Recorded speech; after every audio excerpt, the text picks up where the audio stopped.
بين الرجاء والخوف قلبي طائر. ایک روز شیطان لعین انسان کی شکل میں آیا. انسان کا بھیس بدل کر ایک عابد، ایک عبادت گزار شخص کے راستے میں کھڑا ہو گیا. وہ عبادت گزار شخص عالم نہ تھا، علم نہ تھا اس کے پاس، لیکن عبادت بہت کرتا تھا، بہت بڑا عابد تھا. وہ عابد شخص تہجد کی نماز کے بعد فجر کی نماز کے لیے مسجد کی طرف جا رہا تھا. تو راستے میں ابلیس کھڑا تھا. ابلیس نے سلام کیا، السلام علیکم.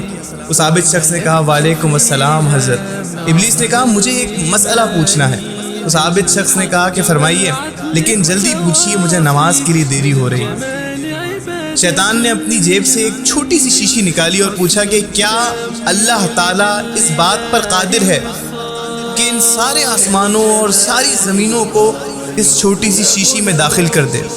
اس عابد شخص نے دل میں سوچا کہ کہاں یہ اتنے آسمان اور کہاں یہ پھیلی ہوئی زمین اور کہاں یہ چھوٹی سی شیشی. تو اس عابد شخص نے کہا کہ نہیں، ایسا ممکن نہیں ہے، یعنی کہ اس چھوٹی سی شیشی میں اتنے آسمان اور اتنی زمینیں نہیں سما سکتی. شیطان نے کہا ٹھیک ہے، بس اتنا ہی میرا سوال تھا. شیطان نے اپنے لشکر میں جا کر کہا دیکھو اس جاہل عابد کو میں نے کیسے گمراہ کیا. اس کو اللہ کی قدرت پر ہی ایمان نہیں، تو یہ عبادت کس کام کی ہے؟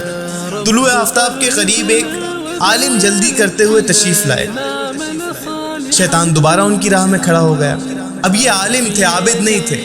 عبادت کرتے تھے، اتنی نہیں کرتے تھے، لیکن علم تھا، ایمان تھا، تقویٰ تھا. تو شیطان نے کہا کہ السلام علیکم. انہوں نے کہا وعلیکم السلام. شیطان نے کہا ایک مسئلہ پوچھنا ہے. کہا فرمائیے.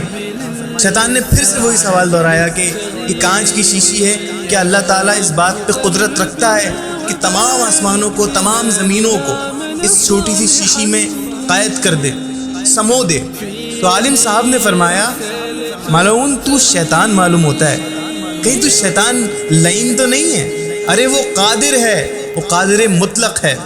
یہ شیشی تو بہت بڑی ہے، اگر وہ چاہے تو ایک سوئی کا ناکا، یعنی کہ جو نیڈل کے اوپر ہول ہوتا ہے، وہ اس میں سے بھی کروڑوں آسمان اور زمین کو گزار سکتا ہے. وہ تو قادر ہے، اس کے لیے کیا مشکل ہے؟ وہ تو ہر چیز پر قدرت رکھتا ہے. وہ تو بغیر پانی کے پیاس بجھا سکتا ہے.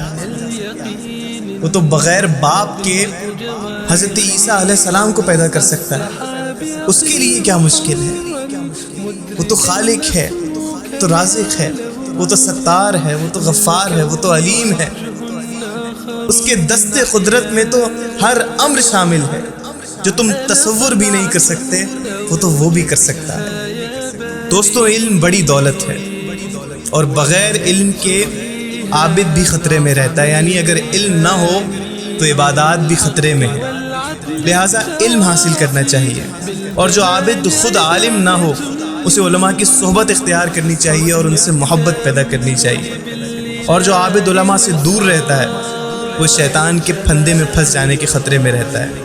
دوستو، شیطان اپنا سب سے بڑا دشمن علم والے مولوی کو، یعنی کہ ایسا شخص جس کے پاس علم ہو، جو مراتب کو سمجھتا ہو، جو قرآن فہمی رکھتا ہو، جو احادیث کو سمجھتا ہو. شیطان سب سے بڑا دشمن اس مولوی کو، اس عالم کو سمجھتا ہے.